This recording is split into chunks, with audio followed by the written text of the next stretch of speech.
எவ்வளோ நாளுக்குள்ள அது விசாரணை நடக்கணும், என்ன மாதிரியான விசாரணை நடக்கணும், நீங்கள் என்ன முடிவு எடுக்கணும்? அதான் ஏற்கனவே நான் சொன்னது தான். இடையில சில பேர் பேசுகிறாங்க, ஏதோ ஒரு இடத்துல ஒரு சமரச தீர்வு. இது முழுமையான எனக்கு மகிழ்ச்சியான தீர்வு கிடையாது. ஆனாலும் இவங்கெல்லாம் கேட்டுக்கொண்டதற்காக நான் இதை முடிக்கிறேன். அப்புறம் அவங்க சொன்னதே அதுதான். அவர் வந்து நேரில் வந்து கேட்டுக்கிட்டாருன்னா நீங்கள் வீடு திரும்பிடுவீங்களான்னு கேட்டுக்கிட்டாங்க. சரின்னு சொன்னேன். அவர் முதல்ல ஏற்றுக்கல. அவர் வெறும் அஞ்சல் மூலமாக இதையே வெற்றியாக கருதி வீடு திரும்பணும்னு சொல்லி சொன்னாங்க. நான் no more emails, I'm sick of இட்னு கொடுத்துட்டேன். இனிமேல் எனக்கு மின்னஞ்சல் அனுப்பாதீங்க, மின்னஞ்சல் மூலமாக பேச நான் விரும்பலை, அது சாத்தியமும் இல்லைன்னு சொன்ன பிறகு அவங்களோட பேசி தொலைபேசியில் பேசி நேராக வந்து சொல்கிறேன் அப்படின்னு ஒத்துக்கிட்டார். முதல்ல இன்றைக்கி காலையில் அவர் கொடுத்ததே வர முடியாது, நடக்காது அப்படின்னு சொன்னார். அப்போ தான் ஓவியர் சொன்னார், பல மணி நேரங்கள் பேசி தான் இது பண்ணியிருக்கோன்னு சொல்லி. அதனால் அப்போ இடையில் ஒரு முயற்சி எடுக்கிறவங்களுக்கு ஒரு வாய்ப்பு கொடுக்கணும். அப்புறம் அது மட்டும் இல்லாமல் நீங்களே கவனிச்சிருப்பீங்க, நான் இவ்வளோ நாளாக மௌனமாகவே இருக்கேன். என்ன பிரச்சனைன்னு சொல்லாமல் எதுவும் சொல்லாமல் இவ்வளோ நாள் மௌனமாக இருந்தேன். இப்போ இந்த ஒரு வாய்ப்பையும் நம்ம கொடுக்கணும் இல்லையா? அதனால நான் வந்து இதை ஏற்றுட்டு வீட்டுக்கு போகிறேன். ஆனால் குழந்தை வந்து நினச்சிட்டு இருக்கான், அவர் திரும்பி வீட்டுக்கு வந்துட போகிறாருன்னு தான் நினச்சிக்கிட்டு இருக்கேன். அவனுக்கு வந்து தெரியாது, அவர் வராருன்னொன்னே சரி கூட்டிகிட்டு போக போகிறோன்னு நினச்சிட்ருக்கேன். இல்லை, அவர் ஒரு அறிக்கையாக தான் வாசித்தார். நேராக வந்தவுடனே ஒரு அறிக்கையை தான் வாசித்தார். அவர் எங்கிட்ட வந்து ஏன் இங்கே உட்காந்துருக்கீங்க, எங்களுக்கு கஷ்டமாக இருக்குது, தம்பி நீ சாப்பிட்டியா, ஏன் இந்த எத்தனை நாளாக அப்படின்னு கேட்கலையே. இது ஒரு அரசியல் நிகழ்வு மாதிரி தானே இருந்துச்சு. இது வந்து ஆரம்பத்திலேருந்தே நாங்கள் வந்து வீடே ஒரு அரசியல். அதுக்காக தான் இன்றைக்கி என்னுடைய அறிக்கையை பார்த்துருந்தா தெரிஞ்சிருக்கும்.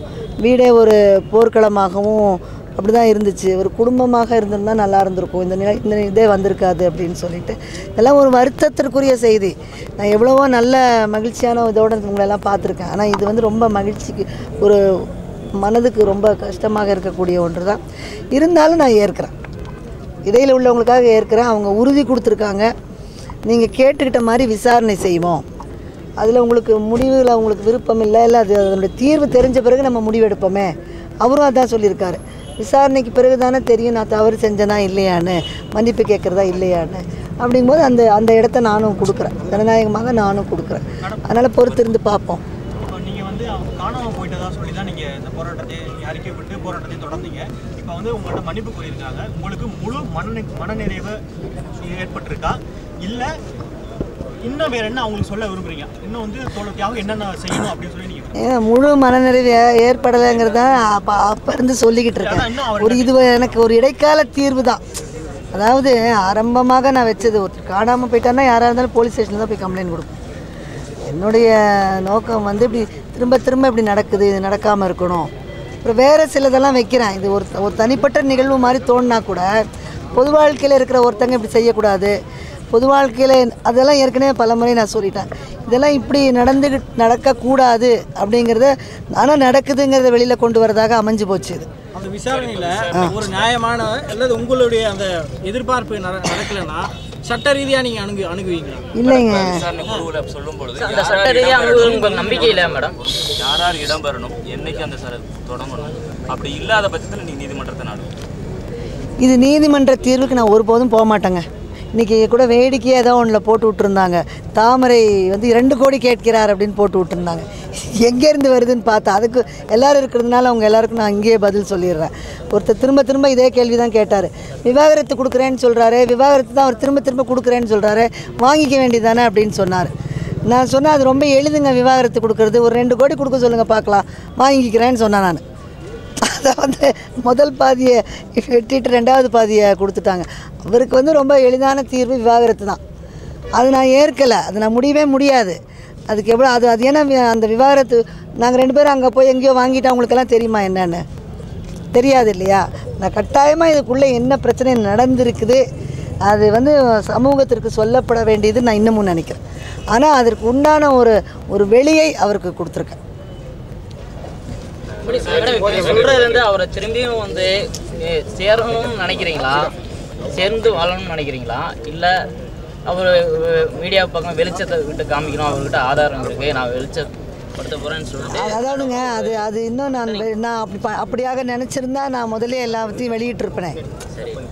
சில பேர் வந்து நான் அசிங்கப்படுத்துகிறேன், அவமானப்படுத்துகிறேன், அவங்க வந்து வேணும்னே கலங்கா வெளிப்படுத்துறதுக்காக பண்ணுறேன்னு ஒரு தரப்பில் செய்தி சொல்கிறாங்க இல்லையா, அது மாதிரி இருந்திருந்தா நான் எடுப்புலேயே நான் வந்து உங்ககிட்ட பாருங்கள் இதான் அப்படின்னு சொல்லி அசிங்கப்படுறதுக்கு எனக்கு எவ்வளோ நேரம் ஆகும். ஆனால் இன்றைக்கி வரைக்கும் எங்கிட்ட இருந்து ஒரு வார்த்தை உங்களால் வாங்கும் நான் சொல்லவே இல்லையே இது வரைக்கும். அதனால் அது நான் அந்த மாதிரி ஒரு நோக்கம் இல்லை. நினைக்கிறீங்களா மேடம்? பார்ப்போம் இதனுடைய முடிவில் அது உங்களுக்கு எல்லாத்துக்கும் தெரியப்படுத்தி இதுதான் தப்பு இதுதான் நடந்தது அப்படின்னு சொன்ன பிறகு தான் அதனுடைய தீர்வு என்னன்னு நமக்கு தெரியும். ஏன்னா ஒரு குழந்தை இருக்கான் பார்த்தீங்களா, நான் என்னுடைய தனிப்பட்ட ஒரு ஆள்னால் நான் ஒரு முடிவை நான் உடனே எடுத்துட முடியும். இப்போ இவன் என்ன சொன்னான்னு நீங்களே கவனிச்சிங்க, ஏன் பேச மறுக்கிறான் அப்படிங்கிறதையும் நீங்களே பார்த்தீங்க. அவன் வேறு என்னென்னமோ நினச்சிட்டு இருந்தான். இப்போ நான் ஒரு குழந்தைய எப்போ பாரு ஒரு 24 மணி நேரம் சமாதானப்படுத்திகிட்டே இருக்கிறது தான் என்னென்னு அவங்கவுங்க வீட்டுக்கு போய் உங்கள் மனைவிமார்கிட்ட கேட்டு பாருங்கள். நீங்களாம் வெளியில் வந்துடுறீங்க. குழந்தைய வச்சுருக்கிற அம்மாமார்கள் அது எத்தனை அது ஒரு சிரமமான வேலை அப்படிங்கிறது அவங்களுக்கு தான் தெரியும். அப்போ நான் இவனை சமாதானப்படுத்திக்கிட்டே என்னோடய வேலையை பார்த்துக்கிட்டே இதையும் நான் கவனிக்கணும். அதுக்காக நான் ஆயத்தம் பண்ணிக்கிறேன். இது பார்ப்போம். இது இனிமேல் நம்ம நினைச்ச எதுவுமே நடக்காது. நம்ம நினைக்கிறதெல்லாம் அப்படியே நடக்கும்னு சொல்ல முடியாது. அதனால் I will cross the bridge when it comes. நீ வரும்போது முடிவு பண்ணு.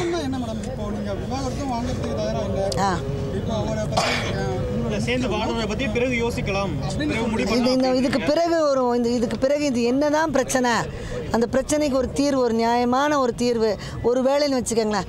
அவர் மேலே ஒரு பெரிய தப்பு இருந்தது கண்டுபிடிக்கிறாங்கன்னு வச்சுக்காங்க ஒரு விசாரணையில். அவர் என்ன சொல்கிறார், ஆமாம் நான் பண்ணிட்டேன், நான் உண்மையிலேயே நான் பண்ணிட்டேன், இத்தனை நாள் மறைச்சிருந்தேன், இப்போ நீங்கள் கண்டுபிடிச்சிட்டீங்க, சரி இதுக்கு தண்டனையாக நான் என்ன வேணாலும் ஏற்றுக்கிறேன், இதை வெளியில் சொல்லுங்கள் அப்படி என்கிட்ட நீ இதுக்கு என்ன தண்டனை கொடுத்தாலும் நான் ஏற்றுக்கிறேன் அப்படின்னு சொன்னால் எனக்கு ஒரு மனக்காயம் ஆறும். எனக்கு இத்தனை நாள் என் மேலே பழி இருந்தது, என்ன தெரியாது, உங்களுக்கும் தெரியாது, யாருக்குமே தெரியாது. அதே சமயம் என் மேலே ஒரு தப்பு கண்டுபிடிக்கிறாங்கன்னு வச்சுக்கோங்க, இந்த விசாரணை முள்ள என் மேலே தான் தப்பு அப்படின்னா நான் மன்னிப்பு கேட்க தயாராக இருக்கேன். அதுதான் என் மேலே இதெல்லாம் என்னுடைய குறைகள் நான் அவங்க சுட்டி காட்டினா கட்டாயமாக நான் அதை திருத்திக்க தயாராக இருக்கேன். அதனால் ஒரு இணக்கமான சூழ்நிலையாக என்ன ஆக போகுதுங்கிறது இந்த விசாரணைக்கு அப்புறம் தான் தெரிய வரும்னு நான் நினைக்கிறேன். சரியா?